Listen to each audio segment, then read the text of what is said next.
আসসালামু আলাইকুম। প্রতিদিনের মতো আজকে একটি নতুন ভিডিও নিয়ে চলে আসলাম। আশা করি সবাই ভালো আছেন।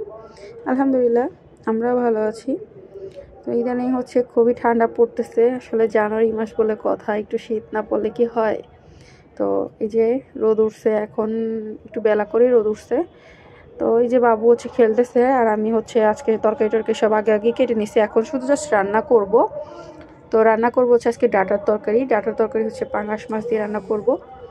তো এখানে আমি ডাটাটা একটু সিদ্ধ করে নিছি, তারপরে ডাটাটা আমি কষায় নিব। তো এখানে আমি পেঁয়াজ বাটা জিরা বাটা দিয়ে তরকারি কষায় নিছি। তো আমি একটু হলুদ লবণও দিচ্ছি সাথে, এগুলো দিয়েই কষাই নেব।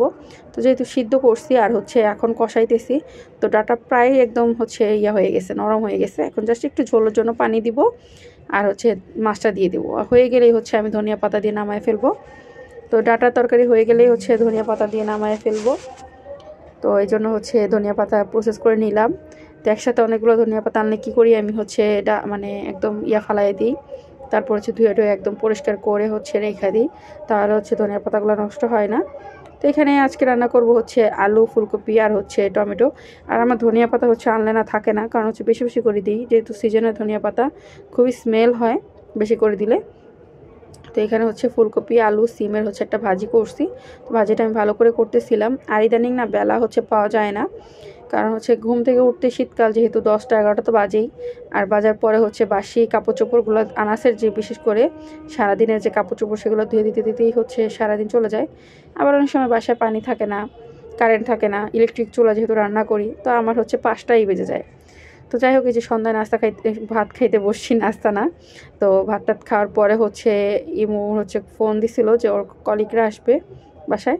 তো এখানে আমি একটু নুডলস রান্না করতেছিলাম। তো নুডলসটা একটু সিদ্ধ করে নিচ্ছি আমি। তো একটু তেল আর একটু লবণও দিছি। তো আজকে আর চাউমিন টাইপের রান্না করব না, একটু সবজি দিয়ে নুডলস রান্না করব। তো এই জন্য মানে ফুলকপি আলু আর গাজর কেটে নিছি, আর কাঁচামরিচটা একটু লম্বা করেই কাটছি, যেন সুন্দর লাগে দেখতে, সবজি সবজি লাগে। তো এটা ভালো করে তেলে ভালো করে ভেজে টেজে নিব। পরে নুডলসটা ডিমটা ভেঙে নুডলসটা রান্না করে ফেলবো। তো এই যে এখানে নুডলসটা ভালো করে নাড়াচাড়া দিয়ে নিতেছিলাম। তো আজকে আরেকটা জিনিস রান্না করব, সেটা মোমো রান্না করব। তো এই যে এখানে নুডলস আমার জন্য কিছুটা রাখছি, আর মোমোটা আমি স্টিম করব। তো এই যে পানি বসায় দিছি। তো আগে নুডলসটা দিছি, আর মোমো তো গরম গরম দিতে হয়।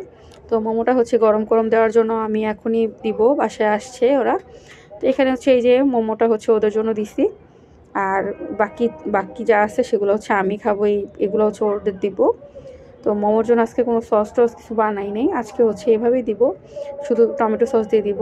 আর এত ঝামেলা করতে ভালো লাগতেছিল না, কিন্তু মোমোটা আসলে খাইতে অনেক মজা হয়েছে ইদানিং। মানে ইমো আমার হাতের মোমো ফ্যান হয়ে গেছে।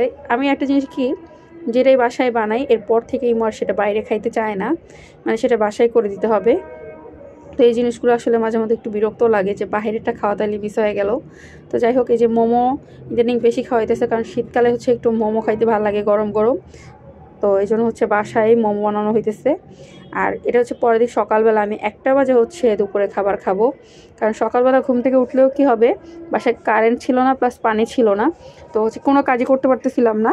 তো এখানে আনাজকে জাস্ট নাস্তা খাওয়াইছিলাম, আর এই যে আমার জন্য ভাত বাজতে বাজতে 1টা বেজে গেছে।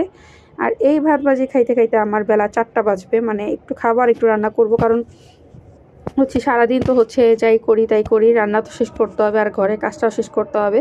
এই জন্য যে মাছ টাছ ভেজে নিতেছিলাম, মাছ টাছ ভেজে এখন আমি নাস্তা করব। মানে মাছ ভাজতে দিয়ে এসে আমি নাস্তা করবো। এখন বাজে 1:30। তো মানে চুলা খালি রাখা যাবে না। আর এই যে আনাসবাবু দেখেন কেমন করে, মানে ও মানে এত উল্টাপাল্টা করে। তাই ভাবতেছিলাম শর্টকাটে কি রান্না করব। তো চিন্তা করছি আচ্ছা থাক, বেগুন ভাজি করি আর মাছ ভুনা করব। তো যেহেতু মাছ ভাজছি, এখন ওই তেলেই বেগুন ভুনা, মানে বেগুনগুলো ভাজতেছিলাম।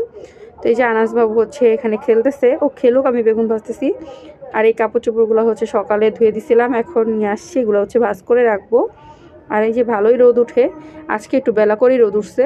তো বেলা করেই কাপড় চোপড় ধুয়ে দিচ্ছি, তাও শুকায় গেছে। আর ইদানিং রোদের মানে আগে যে একটা তাপমাত্রা থাকতো, রোদের কাপড় চোপড় শুকায় যেত খুব তাড়াতাড়ি, ইদানিং শুকাইতে চায় না।